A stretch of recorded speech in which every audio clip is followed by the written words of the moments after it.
Most Western states saw Addis Ababa falling, packing up and leaving. Ethiopia fought, found an internal solution, and is living more or less in peace today.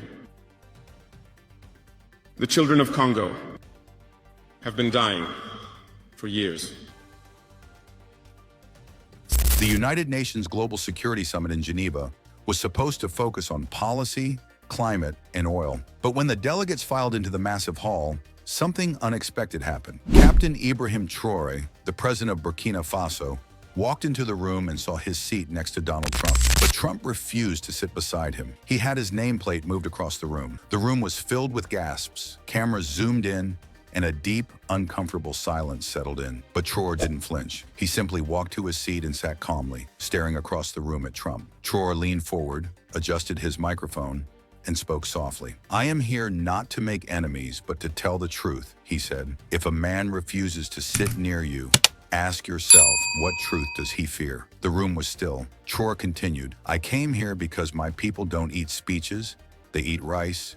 They drink clean water. They sleep in peace. I didn't come for politics. I came for life." The blow landed hard. The summit, which was supposed to be about international policy, had shifted into a conversation about dignity and respect. As the moderator tried to regain control, something unexpected happened. A woman from the EU delegation stood up, shaking with emotion. "Captain, you remind me of Patrice Lumumba of Sankara. You speak for Africa, but somehow you speak for us all." The room was still, but Traoré nodded with gratitude. Outside the summit, a protest had begun, with hundreds of people holding signs that read, "Dignity for Africa" and "Stand with Traoré." The rising support was palpable. Inside, the room was tense. A young delegate from Canada, Kofi, stood up nervously. He said, "I was born in a refugee camp in Niger. I watched my father die waiting for medicine. But last year I heard about a young captain who took back the gold from the West and gave it to the people. You inspired me." The room was moved and Traoré walked to Kofi, placing a hand on his shoulder in a silent gesture of solidarity. Trump, who had been avoiding Traoré,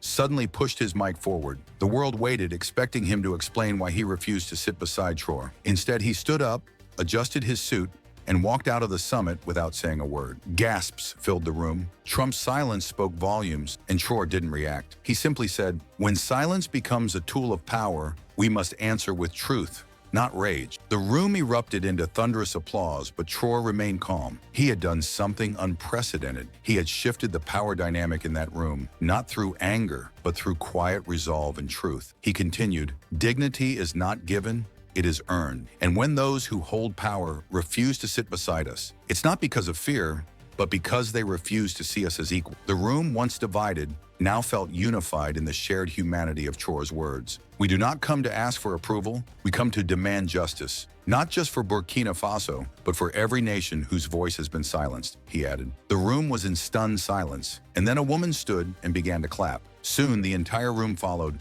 giving Traoré a standing ovation. It was a rare moment in diplomacy, a shift not just in power, but in how the world saw dignity. Later, Traoré addressed the crowd outside in a live press conference, saying, "True leadership is service to every child who deserves a future." His words sparked a global movement, with protests and rallies emerging around the world in support of dignity and justice. In Burkina Faso, billboards displayed Traoré's image with the words, "We never needed permission." As the summit concluded, the world had seen Traoré not as a small nation's leader, but as a symbol of hope. His calm defiance had broken through the walls of power and redefined what it meant to lead. The next day, headlines blared, "Traoré's triumph when silence spoke louder than words." The world was now asking not what Traoré had said, but what would they say when it was their turn. As the summit concluded, the headlines around the world weren't focused on policies or political wrangling. They were about Traoré's words, his quiet revolution that had captured the hearts of millions. People shared stories of their own struggle, of being ignored, and yet finding strength in silence. The world saw Traoré not as a leader from a small, insignificant country,